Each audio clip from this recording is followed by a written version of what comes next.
চলমান শিক্ষা ব্যবস্থা দেশপ্রেমিক জনতা তৈরি করতে পারে নাই, যোগ্য নেতা তৈরি করতে পারে নাই।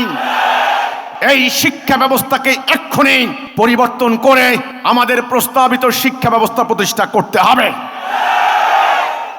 বর্তমান শিক্ষা ব্যবস্থাকে অবিলম্বে পরিবর্তন করে তৌহিদভিত্তিক আধুনিক শিক্ষা ব্যবস্থা প্রবর্তনের আহ্বান জানিয়েছেন হিজবুত তৌহিদের শীর্ষ নেতা ইমাম হোসাইন মোহাম্মদ সেলিম।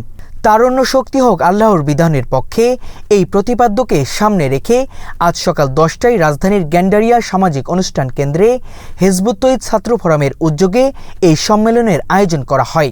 সকাল থেকেই দেশের বিভিন্ন কলেজ ও বিশ্ববিদ্যালয় থেকে আগত হাজার হাজার শিক্ষার্থীর উপস্থিতিতে সম্মেলনটি উৎসবমুখর পরিবেশে পরিণত হয়। হিজবুত তৌহিদ ছাত্র ফোরামের সভাপতি রাদুল ইসলামের সভাপতিত্বে আয়োজিত সম্মেলনে প্রধান অতিথি হিসেবে উপস্থিত ছিলেন অরাজনৈতিক আন্দোলন হিজবুত তৌহিদের শীর্ষ নেতা ইমাম হোসাইন মোহাম্মদ সেলিম।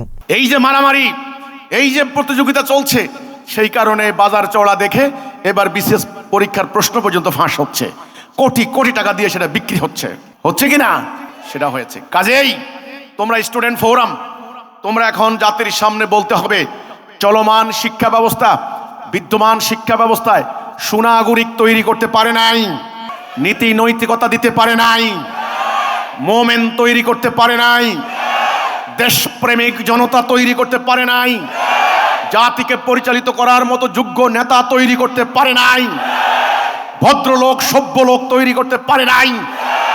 এই শিক্ষা ব্যবস্থাকে এক্ষুনি পরিবর্তন করে আমাদের প্রস্তাবিত শিক্ষা ব্যবস্থা প্রতিষ্ঠা করতে হবে। প্রধান অতিথির বক্তব্যে তিনি বলেন, চলমান শিক্ষা ব্যবস্থা সুনাগরিক তৈরি করতে ব্যর্থ হয়েছে।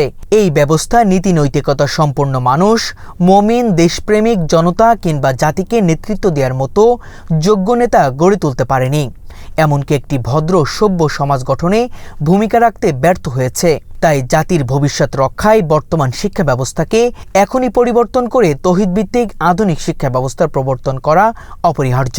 সম্মেলনে বিশেষ অতিথি হিসেবে উপস্থিত ছিলেন হিজবুত তৌহিদের সাধারণ সম্পাদক নিজামুদ্দিন, ইলড্রিম মিডিয়ার চেয়ারম্যান খাদিজা খাতুন, যুগ্ম সাধারণ সম্পাদক মশিউর রহমান, যুগ্ম সাধারণ সম্পাদক ও নারী বিভাগের প্রধান রুফাইদা পন্নী, স্বাস্থ্য সম্পাদক উম্মতিজান মাকদুমা পন্নী, যুগ্ম সাধারণ সম্পাদক ও তথ্য সম্পাদক SM শামসুল হুদা, যুগ্ম সাধারণ সম্পাদক ও সাহিত্য সম্পাদক রিয়াদুল হাসান, যুগ্ম সাধারণ সম্পাদক ডক্টর মাহবুব আলম মাহফুজ, শিশু মনোবিজ্ঞানী ডক্টর সুলতানা রাজিয়া, কেন্দ্রীয় কার্যনির্বাহী পরিষদের সদস্য হারিসুর রহমান, যুগ্ম নারী সম্পাদক আয়েশা সিদ্দিকা, ছাত্র কল্যাণ সম্পাদক মুখলেসুর রহমান সুমন সহ আরও অনেকে। এছাড়াও সম্মেলনে উপস্থিত ছিলেন হিজবুত তৌহিদের ছাত্র ফোরামের সাধারণ সম্পাদক হারুনা রশিদ সহ কেন্দ্রীয়, বিভাগীয়, জেলা উপজেলা পর্যায়ের বিপুল সংখ্যক শিক্ষার্থী। অনুষ্ঠান সঞ্চালনা করেন জিনাত আক্তার ও জাকারিয়া মাহাথির।